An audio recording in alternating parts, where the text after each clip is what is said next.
Nightwing versus Deathstroke, a rivalry that's been brewing for decades, but has DC been sleeping on one of the greatest hero-villain matchups in comics? Forget Batman versus Joker, forget Superman versus Lex. This is personal, it's brutal, and it might just be the most underrated feud in DC history. But here's the real question. Who actually comes out on top? The mercenary or the heir to Batman's legacy?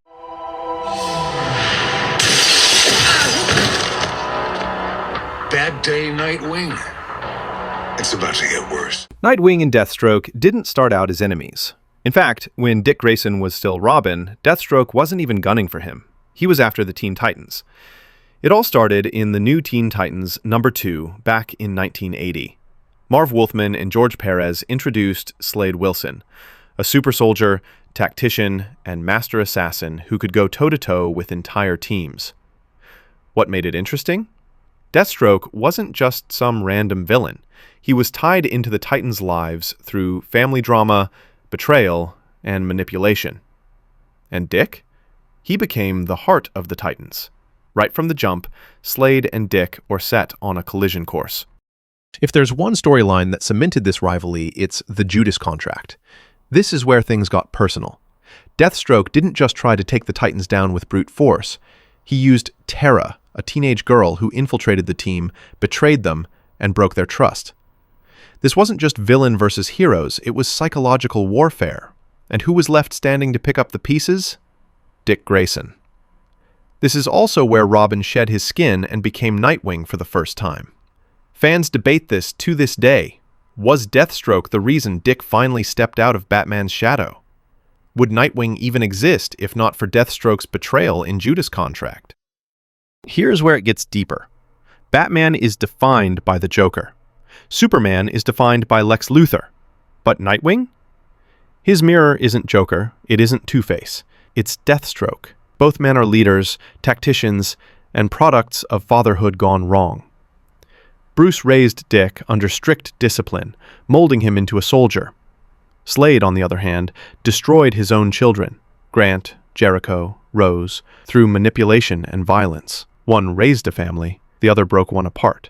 And when Dick leads the Titans against Slade, it's almost poetic. He's not just fighting an enemy, he's fighting the path he could have gone down. When Nightwing moved to Blüdhaven, many fans thought his rivalry with Deathstroke might fade. Nope. If anything, it got more personal.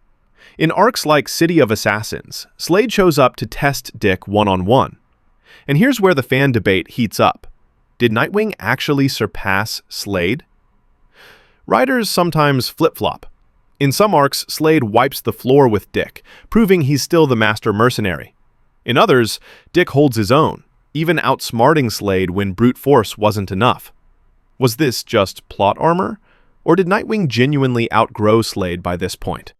Fast forward to Infinite Crisis. Slade takes a darker turn, trying to cement his legacy in the chaos. Nightwing? He's right there, standing as one of the few who can match him. This era gives us one of the best showdowns, where Dick not only matches Slade physically, but proves he's mentally just as dangerous. It's not about being stronger, it's about being smarter. And that's when fans started to seriously argue. Maybe Deathstroke isn't Batman's rival. Maybe he's Nightwing's.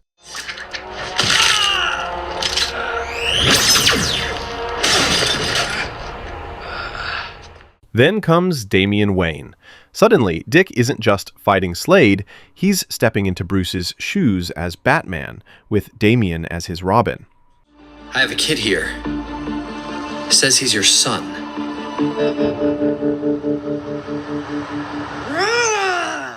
Deathstroke versus Damian is a whole other debate, but the way Dick handles the situation shows his growth. Slade underestimates him. Nightwing isn't just the kid sidekick anymore. He's a leader, a mentor, a Batman in his own right. Does the rivalry weaken once Damian enters the picture, or does it elevate Nightwing as Deathstroke's true counterbalance? In Rebirth and Dark Crisis on Infinite Earths, DC doubles down on this rivalry. Nightwing isn't just fighting alongside the Titans, he's leading the entire hero community. And who's there to stand against him? Slade. This culminates in Dark Crisis, where Deathstroke is practically the final boss. It's Nightwing versus Deathstroke on the biggest stage, proving this isn't just about the Titans anymore. It's about DC's future. And honestly, Nightwing wins. Not just the fight, but the legacy. He shows he's not just Batman's sidekick. He's his own man, and Deathstroke acknowledges it in defeat. Fuck Batman. Here's where we zoom out. Compare Batman vs. Deathstroke to Nightwing vs. Deathstroke. When Bruce fights Slade, it feels like a test of skill. When Dick fights Slade, it feels personal. Hypothetically, if DC ever gave Deathstroke a solo film, wouldn't Nightwing be the natural rival instead of Batman? Think about it. The shared history, the betrayals, the father-son parallels. If James Gunn brings Deathstroke into the new DCU, should he be Batman's villain or Nightwing's? So, who wins this rivalry? Deathstroke may be the better soldier, but Nightwing is the better man. Time and again, Slade has underestimated Dick. Time and again, Dick has risen to the challenge. And while Batman vs. Joker might be DC's most famous duel, Nightwing vs. Deathstroke might just be the most underrated. And with James Gunn's DCU building towards Batman Brave and the Bold, and potentially introducing Nightwing down the line, don't be surprised if this rivalry finally gets the spotlight it deserves. Because make no mistake, Nightwing isn't Batman's shadow. He's Deathstroke's nightmare. That's Nightwing vs. Deathstroke, an all-time DC rivalry. Thanks for watching. Drop your thoughts below, and don't forget to like, subscribe, and join us for the next breakdown. Appreciate you all.